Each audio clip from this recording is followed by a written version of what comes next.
Para los que no están familiarizados con nuestro motor es una iniciativa que surge a raíz de COVID para hacer una red de apoyo entre y para pymes. El objetivo que tiene nuestro motor es profesionalizar o ayudar a profesionalizar a los empresarios mexicanos para ayudarlos a salir mejor parados de esta situación. La forma de hacer esto es vinculando a empresas y, por otro lado, generando red de apoyo vía educación. El día de hoy tenemos un tema que creemos que es muy importante y que nos han pedido hablar mucho al respecto de él, que es el crédito empresarial y cómo puede ser una palanca para impulsar tu negocio. En este caso, contamos con la presencia de Arturo Barrientos. Arturo Barrientos es Head de Ventas en Credit Justo. Y si quieres, platícanos más bien un poco, Arturo, sobre ti, dónde has estado y pues bienvenido y muchas gracias por acompañarnos. Gracias, Vicente, y gracias a todo el foro por el espacio. Eh, yo soy, como bien menciona Vicente, el responsable de toda el área comercial de Credit Justo. Dentro de mi carrera profesional he tenido la fortuna de participar tanto en fintech, en la industria de medios de pago, como en la banca. Estuve colaborando en Banco Santander durante 12 años en áreas de todo tipo, desde el área comercial, banca pyme, corporativa, empresarial, tesorería, siempre muy ligado también al área comercial y con enfoque fundamental en crédito. Mi formación profesional mi alma mater es la Universidad de las Américas Puebla. Soy actuario de profesión y tengo una maestría en finanzas por la Universidad de Tulane de Nueva Orleans. Pues, Arturo, ¿quién mejor que tú para platicarnos de este tema? Si quieres, empezamos con esto y al final tendremos una sesión de preguntas y respuestas para cualquier duda que tengan las personas que nos están escuchando. Encantado. Bueno, el tema de hoy es un tema que sin duda todos los que están en este foro en algún momento se han cuestionado cómo aprovechar el crédito empresarial como una palanca para impulsar sus negocios.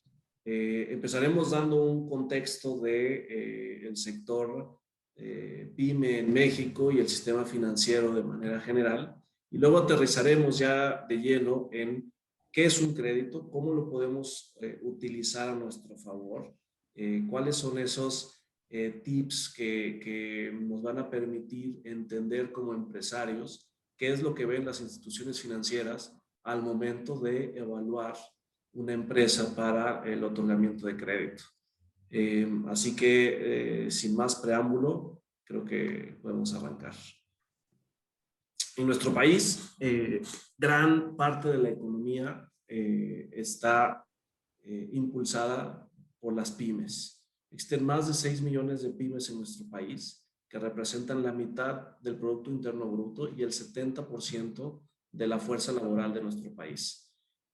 Sin embargo, a pesar de lo que representan en términos económicos y todas las familias que dependen de este sector empresarial, no han logrado ser bien atendidas por la banca.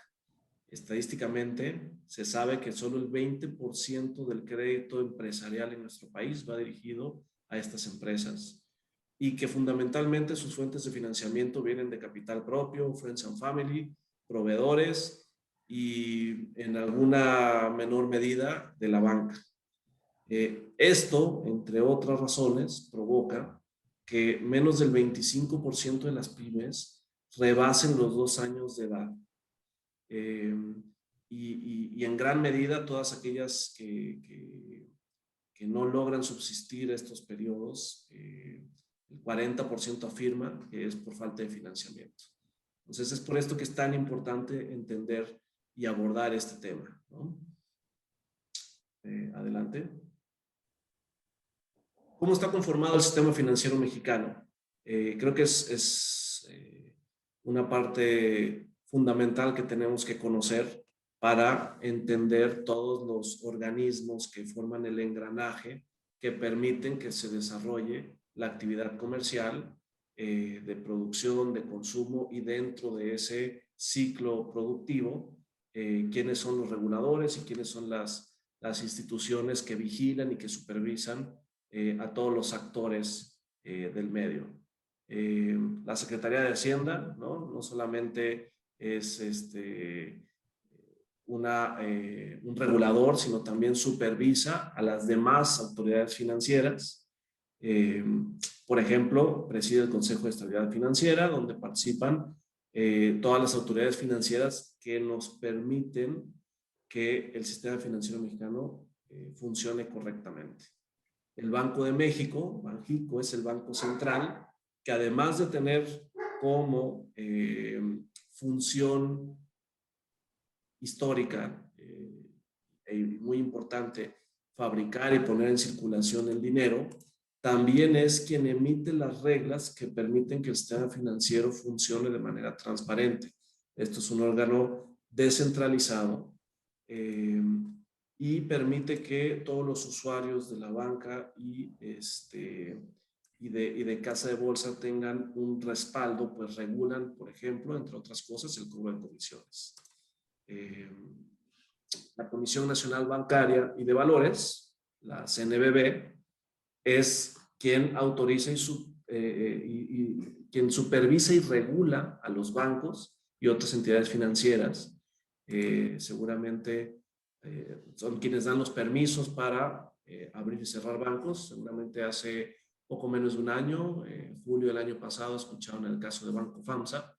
Es un banco que no cumplió con las métricas y las regulaciones establecidas, y por supervisiones y señalamientos de la Comisión Nacional Bancaria fue que se tomó la determinación de cerrar el banco, ¿no? Es solamente por dar un ejemplo de cuáles son las funciones de la Comisión Nacional Bancaria. De manera similar, la CONSAR es quien supervisa los fondos de pensiones, las AFORES, comúnmente conocidas, donde se resguardan los ahorros de los trabajadores. La Comisión Nacional de Seguros y Fianzas supervisan a las compañías de seguro y a las afianzadoras. Y el IPAP, el Instituto de Protección para el Ahorro Bancario, garantiza un seguro para todos los depósitos bancarios. Y aquí me regreso al ejemplo de Banco FAMSA. Los ahorradores que tenían su dinero en cuentas de Banco FAMSA, hasta por cierto monto en función al instrumento y al seguro que tienen a través del IPAP, es que pudieron recuperar una parte importante de sus ahorros. Gran parte de los ahorradores lograron recuperar un alto porcentaje de sus ahorros gracias a este instituto. Ya será otro tema de discusión la manera en que se fondea este seguro. Es un tema definitivamente muy amplio, pero es importante que conozcan el por qué existe y en qué momentos actúa. Es algo muy raro. Desde que existe el IPAP, solo ha habido 2 ocasiones en que ha entrado a cubrir a los ahorradores, pero cuando sucede, sin duda, los afectados vieron el beneficio de la existencia de este regulador, ¿no? Y por último, no menos importante, la CONDUCEF, que es la Comisión Nacional de Protección y Defensa para los Usuarios de Servicios Financieros, es quien protege y defiende los derechos de los usuarios. Es decir, cualquier queja que tengan porque su banco no les prestó el servicio adecuado, les cobró una comisión indebida, etcétera, este es el organismo al que se deben de dirigir para ser asesorados y para resolver su controversia. Cualquier situación que alguna entidad no responda a satisfacción de la CONDUCEF puede ser acreedor a multas. Por eso es que todos los intermediarios financieros prestan muchísima atención a lo que la CONDUCEF les indique. Así que es una grandísima herramienta que espero no se vea en la necesidad de utilizar, pero sin duda es un aliado importante para los usuarios de todo el sistema financiero. Y del lado derecho, pues los intermediarios financieros, ¿no? Que entre otros están los bancos, las SOFOMs, las casas de bolsa, AFORES, casas de cambio y aseguradoras, ¿no? Básicamente de eso se compone el sistema financiero mexicano. Pasando de lleno ahora a qué es un crédito y haciendo, quizás definiéndolo a través de una obviedad nos va a dar un poco de más idea del concepto. El concepto de prestar se puede entender como entregar algo a alguien para que lo utilice y que posteriormente lo restituya o lo devuelva a cambio de un pago, en el caso específico de un crédito, e intereses. Es importante entender en esta definición que las entidades esperan la devolución del dinero puntualmente en función a un programa de pagos acordados. Esto más adelante lo vamos a ver en el tema de buró de crédito, pero esto nos lleva al origen de la palabra y la raíz de la palabra crédito, que viene de creer y credibilidad. Vamos formando esta credibilidad como usuarios financieros en la medida que vamos siendo puntuales en la forma y en el tiempo del pago de nuestros créditos. Quédense esta idea para más adelante, pero es súper importante tener en cuenta que es el pago puntual de los créditos nos puede permitir tener acceso a mejores, por mejores me refiero mayores montos, mayores plazos, tasas más bajas, ¿no? Y la diferencia entre un crédito personal y un crédito empresarial, pues es el destino del crédito y a quién va dirigido, ¿no? Un crédito empresarial, podemos mencionar un anaquel de productos y servicios muy amplio, pero por mencionar algunos ejemplos, podemos hablar de los créditos simples, que pueden ir a resolver una necesidad de largo plazo, como una inversión,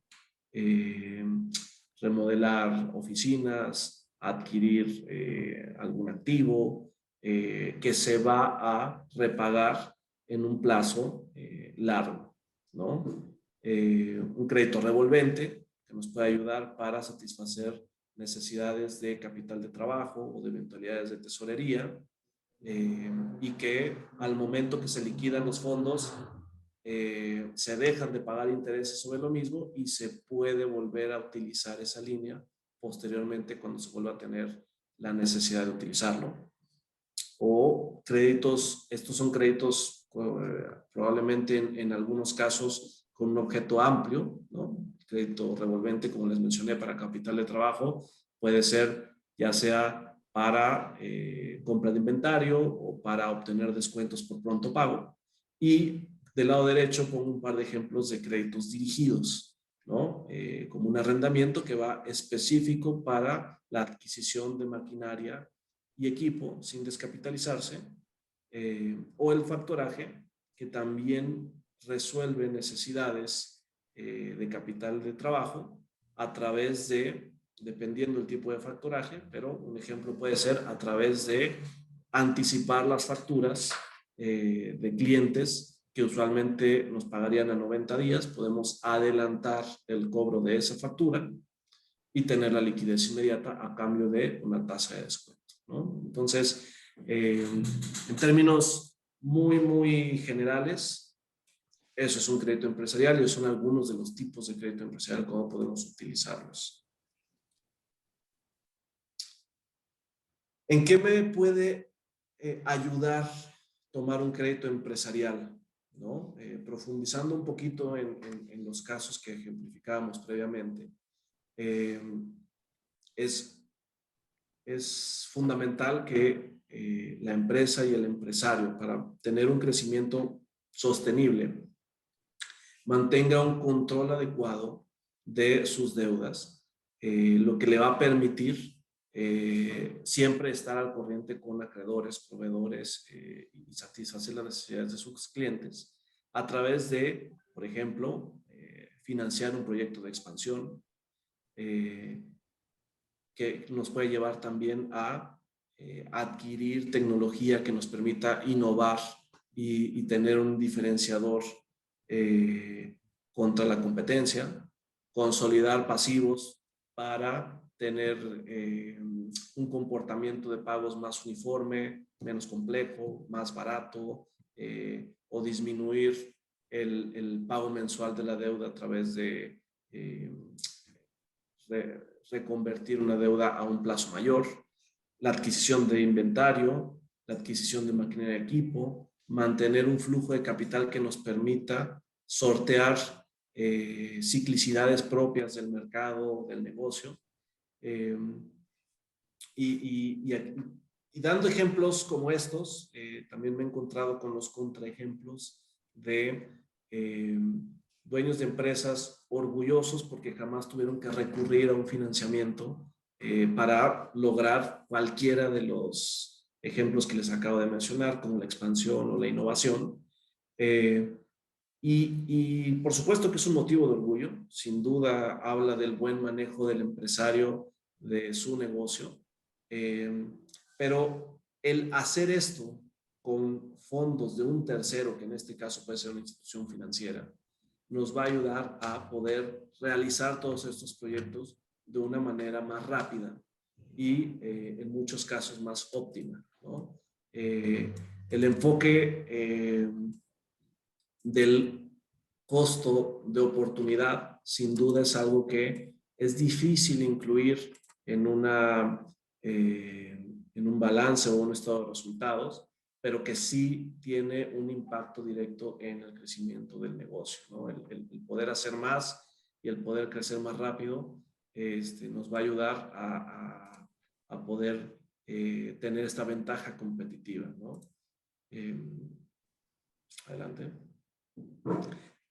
Y esto tampoco nos debe de llevar al otro extremo, donde tanto empresarios como el sistema financiero tienen que ser muy cautos en no exceder el endeudamiento, ¿no? El asegurar que, si bien sí el apostar por un emprendimiento, un negocio, una expansión, un proyecto nuevo, ¿cuál es ese punto sano donde la deuda me ayuda a lograr esos fines y no se convierte en un problema, ¿no? Entonces aquí la pregunta de cuándo se considera la deuda excesiva, la respuesta es sencilla conceptualmente, ¿no? Pero tenemos que arrastrar el lápiz para llegar a ese dato, ¿no? La respuesta viene de un análisis del flujo de caja y de las necesidades de la empresa. Es decir,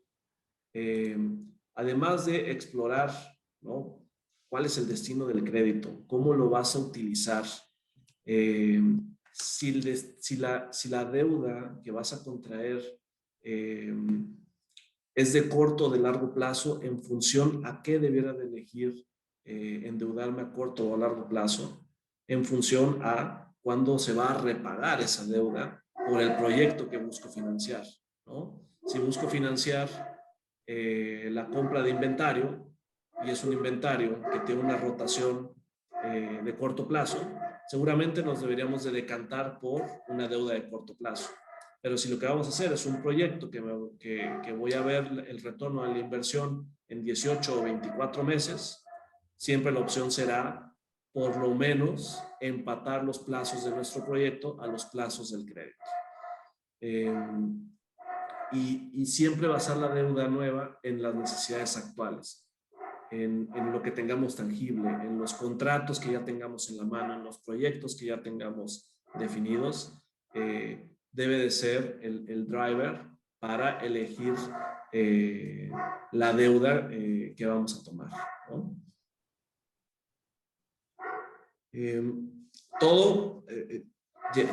Llegar a eso va muy de la mano con los tips que les vamos a plantear para que cuiden cómo ven las instituciones financieras a las empresas para darles acceso al crédito.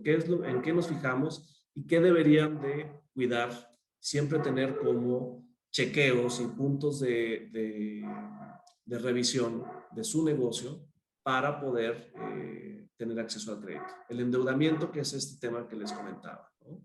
El endeudamiento no es más que la suma de las cantidades de dinero que pedimos prestado. Y ser conscientes que el tomar un crédito compromete los ingresos futuros. ¿Por qué? Porque vamos a tener que repagar esa deuda en el plazo al que se adquirió. Entonces tenemos que ser muy claros de cuál va a ser nuestra generación de flujo en el plazo al que vamos a adquirir el crédito, para estar conscientes si vamos a poder repagar la deuda en ese mismo periodo de tiempo. Capacidad de pago. Esto viene de la mano con el endeudamiento. ¿Cuál es mi ingreso con respecto a cuál es mi gasto y cuánto me queda para cumplir con mis obligaciones financieras? ¿Sí? Entonces, el endeudamiento es cuánto debo y la capacidad de pago es cuánto puedo pagar después de mis costos y de mis gastos operativos.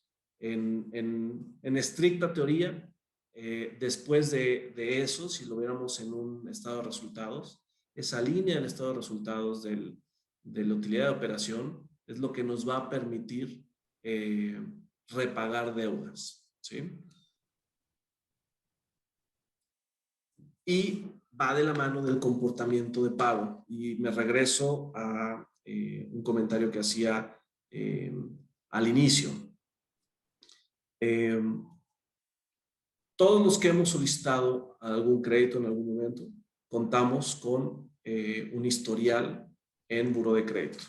Buró de crédito no es más que una entidad privada constituida como una sociedad de información crediticia que está autorizada por la Secretaría de Hacienda, está supervisada por el Banco de México y la Comisión Nacional Bancaria de Valores, y no es más que un servicio de recopilación y manejo de información que revela el historial de comportamiento de pago de los créditos, tanto para personas físicas como para personas morales. De tal manera que cualquier empresa comercial, si alguno ha consultado su buró de crédito y tiene una línea telefónica, ahí va a estar el comportamiento seguramente de la línea telefónica. Cualquier empresa puede contratar los servicios de buró de crédito para reportar el comportamiento de sus clientes. Es un servicio que ofrece buró de crédito.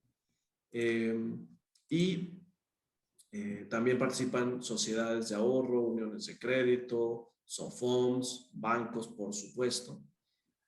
Y el buró de crédito lo que indica es cuál ha sido nuestro comportamiento de pago. Si nos hemos portado bien al pagar nuestros créditos. ¿Qué quiere decir portarnos bien? Pagar en tiempo y forma cada uno de las mensualidades de nuestros créditos. Conforme se deteriora el pago, y el deteriorarse es conforme nos atrasamos, que el atraso puede ser desde un día, buró de crédito va reportando y va generando un score en función a este comportamiento de pago.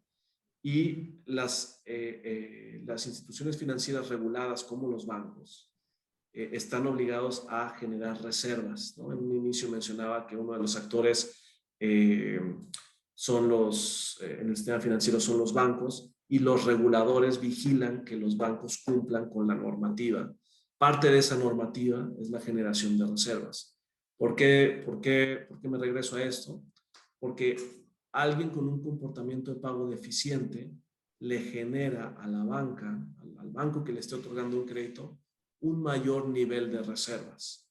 Entonces, por poner un ejemplo, si damos un crédito, si nos dan un crédito de $1,000,000 y tenemos un buen comportamiento de buró, en función a las características del crédito, el nivel de reservas será un porcentaje, voy a inventar algo, 3%.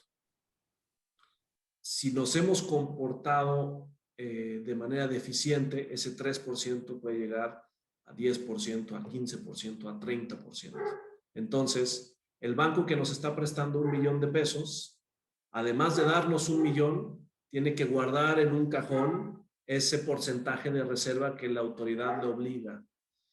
Por lo tanto, están invirtiendo 1.300.000 pesos en el caso de la reserva del 30%, o están invirtiendo 1.030.000 pesos en el caso de la reserva del 3%. Es distinto, ¿no?, lo que invierte el banco por un mismo crédito para alguien con un comportamiento positivo o con un comportamiento deficiente en buró de crédito. ¿Eso a qué nos lleva? A que probablemente sí nos van a prestar, pero con tasas más altas, porque la inversión del lado de la institución financiera es más alta. Hago todo esta recapitulación de cómo funciona el buró de crédito para reforzar en la importancia de cuidar el historial de buró de crédito. Es muy importante que tengamos esto en mente. Los bancos y las instituciones financieras, a diferencia de un proveedor con quien podemos hablar y negociar unos cuantos días más para completar un pago, el banco puede aceptarlo. Al final no le va a quedar de otra en algunos casos, pero aunque el banco no lo quiera, está obligado a reportar ese comportamiento de pago y eventualmente adquirir o tener acceso a otros créditos se va a volver más caro o más complejo para nosotros como empresarios. Adelante. Registro y control, fundamental tener toda la contabilidad y toda la documentación del negocio actualizada, tanto la información legal, financiera, general, y siempre ayuda la información cualitativa, tener un currículum, una página web, poder vender al interlocutor, ¿no?, al intermediario financiero, quiénes somos, pues con un elevator pitch, ¿no?, poderle decir en unos cuantos minutos quiénes somos, para darles una perspectiva más clara de qué es lo que hacemos, cuál es el modelo de negocio, cómo ganamos dinero, para que ellos puedan entender y les sea más fácil, si entienden nuestro negocio, podernos prestar dinero.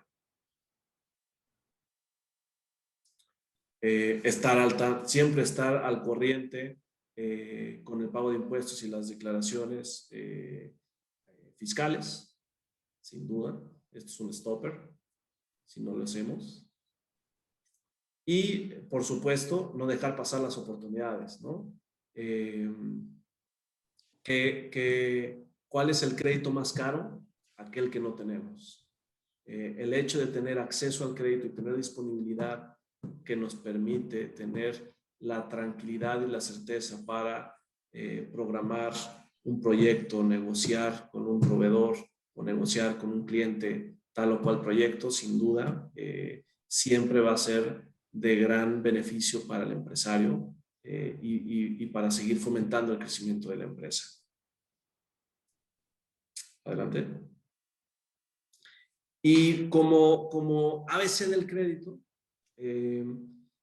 cuando vayamos a hacer una solicitud de crédito es fundamental tener muy claro cuál es el destino del crédito, poder articular claramente al banco o a la institución financiera para qué vamos a utilizar los recursos. Es muy importante, es uno de los temas centrales que se discuten en la decisión de la admisión de un crédito. Y ese destino debe de ser congruente con el plazo, con el monto, con las garantías, ¿sí? Y eso nos lleva a los siguientes puntos. El monto debe ser ad hoc a ese destino, ¿no?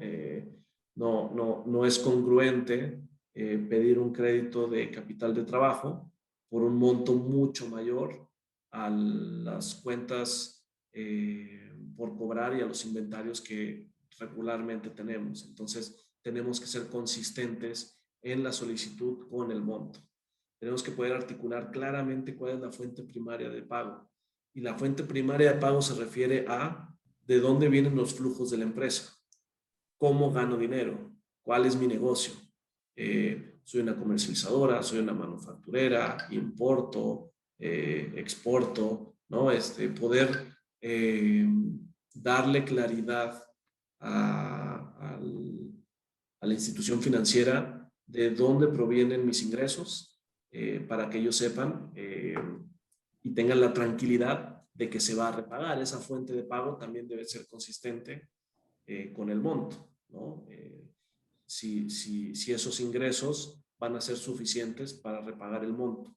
Y por supuesto la fuente alterna de pago, que es a la que nadie queremos llegar, pero que va a respaldar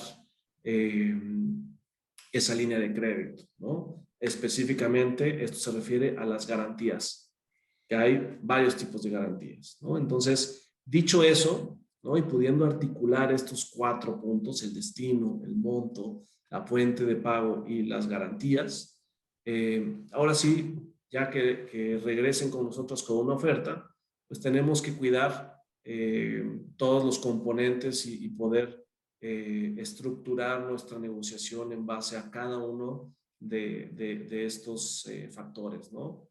El capital o el monto del crédito, el plazo, la tasa de interés, que va compuesta de intereses corrientes, ¿no? La tasa de interés puede ser fija o variable, sin duda también la divisa,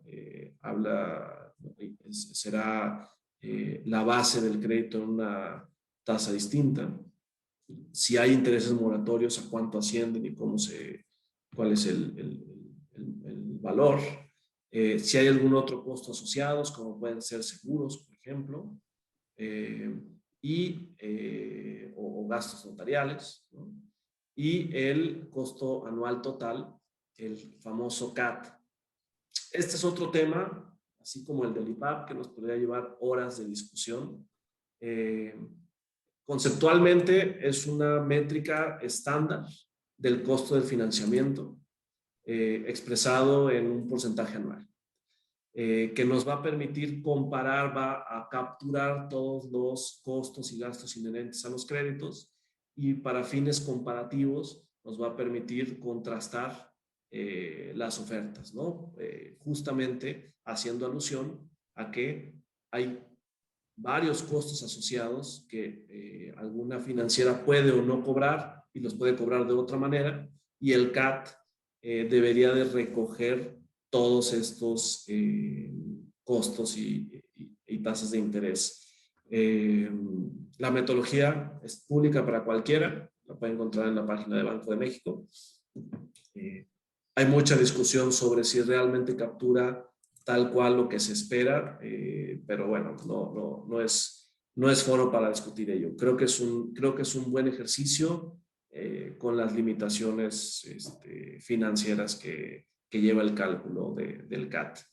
Y dentro de la estructuración, ¿quién es el prestamista? ¿Quién es el prestatario? Que básicamente son el acreedor y el deudor, ¿no? ¿Quién presta y a quién le prestan? El garante, quien pone la garantía o la fuente alterna de pago. Hay varios tipos de garantías, pero si pudiéramos hablar de las dos más comunes, son garantías reales y garantías personales. Una garantía real puede ser desde una inversión, una hipoteca, un fideicomiso, y hay garantías personales como pueden ser avales u obligados solidarios, ¿no? Y también existe la figura del coacreditado, donde el crédito no solo es una persona o una empresa, sino puede ser dos o más. Adelante. Dicho esto, ahora sí me voy a aventar un pequeño comercial. Credijusto, creemos en los empresarios que la banca tradicional no escucha. Y lo que buscamos es que nos distingan 3 cosas, ¿no? La agilidad, la efectividad y la confiabilidad. La agilidad, buscamos ser muy rápidos en nuestra resolución y cómo sí dar una resolución a nuestros clientes.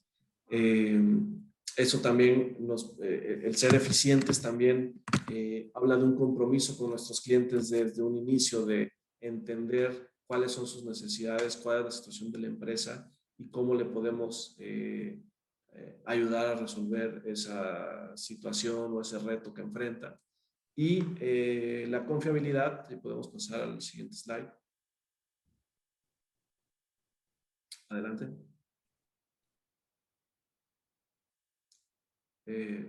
Vamos a regresar a estos, perdón, pero vamos al siguiente, hablando de la confiabilidad. Algunos de los fondos, la que sigue, esta. Algunos de los fondos que nos respaldan son los que ven en pantalla, ¿no? Como Goldman Sachs, Credit Suisse, por mencionar algunos players importantes del mercado. La credibilidad cargamos también con la responsabilidad del peso que llevan estas marcas y de mantener ese nombre, ¿no?, a nuestras espaldas. ¿Puedes regresar, Claire, a los dos anteriores? Basamos nuestra resolución en el uso de tecnología y somos una SOFOM regulada, lo cual nos permite tener una oferta de productos amplia y nuevos canales de venta. Adelante. Y vamos enfocados al middle market y al segmento PYME, que sin duda son segmentos que la banca no ha logrado dar un buen servicio y buscamos a través del conocimiento de las necesidades y el conocimiento profundo de la empresa y del empresario llegar a resolver sus necesidades. Breve comercial de 2 minutos. Buenísimo. Pues Arturo, antes que nada, muchas gracias por toda esta información, sin duda muy útil.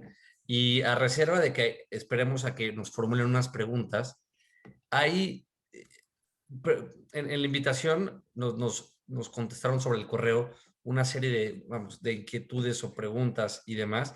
Y la principal que me generó mucha curiosidad es el tema, es una pregunta puntual que era que si para firmar un crédito lo recomendable es que un abogado te acompañe para entender el crédito. Lo que siento sobre este tipo como de dudas es que hay como a veces cierto miedo de las personas, del clausulado de los contratos, en fin, de las implicaciones que tiene comprar un crédito. Tú, en términos generales, ¿cuál es la recomendación con los clientes sobre estos temas? Si una persona de a pie, por decirlo de cierta forma, o que no sea abogada, puede entender esto y no tener ningún tipo de implicación. Mira, sí te puedo decir que justo todos los contratos tienen que ser aprobados de instituciones reguladas, tienen que ser aprobados por las autoridades. Entonces, como primer punto, esa tranquilidad, esa certeza se pueden llevar todos, de que no es un contrato unilateral donde algún abogado se le ocurrió cláusulas completamente desbalanceadas, ¿no? Entonces, eso por un lado, en el caso de los que no tuvieran acceso a este tipo de asesoría. Sin duda siempre la asesoría será válida, aquellos que lo puedan obtener. Y también es bien importante tener en cuenta quién es el interlocutor. Si es un banco confiable, si es una institución bien respaldada, difícilmente va a poner en riesgo su prestigio por un contrato ¿no?, de esa naturaleza, además de que ya tuvo que haber pasado por manos del regulador. Así que ese no sería mi mayor preocupación. Sin embargo, la recomendación siempre será, si tienen a la mano una asesoría, no lo descarten. Por supuesto que sí lo deberían aprovechar. De acuerdo. Aquí la siguiente pregunta que nos hacen me parece interesante porque creo, sobre todo por el contexto en el que estamos, que es como algo que está sucediendo, es si me han rechazado ya 3 créditos, ¿eso implica que mi negocio no tiene viabilidad y valdrá la pena cerrarlo? No sé, entiendo que es una pregunta más que tiene que ver puntualmente con el negocio, pero ¿qué opinas tú, ya que recurrieron a 3 instituciones financieras distintas, llámese bancos o FOMES o con quien hayan acudido, y les están rechazando el crédito? ¿Es un síntoma de una inviabilidad de una empresa o qué opinas al respecto? No, yo te diría que la respuesta precisa tendría que analizarse cuáles fueron las razones del rechazo, ¿no? Y pueden ser muy diversas. Eso no quiere decir que sea un mal negocio, para nada.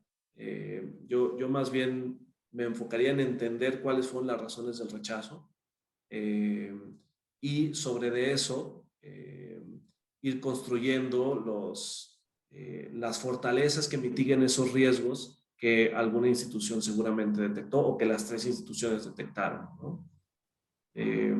Y siempre habrá manera, a ver, hasta mencionaba en los tipos de garantías que existen las garantías líquidas, que es una garantía de una inversión. Prácticamente cualquier institución financiera pudiera otorgar un crédito independientemente de causas de rechazo que te podría decir son comunes entre todas las instituciones. Esa podría ser también una alternativa para acceder a crédito. Claro. Aquí la siguiente pregunta me parece interesante porque va más en función como del rol de la industria en general y es, ¿tú cómo ves con la perspectiva actual qué tanto se está prestando a pymes con lo que está sucediendo? ¿Cómo ves esta tendencia a nivel industria en general, no particularmente en Crédito Justo? Es de lo que entiendo la pregunta.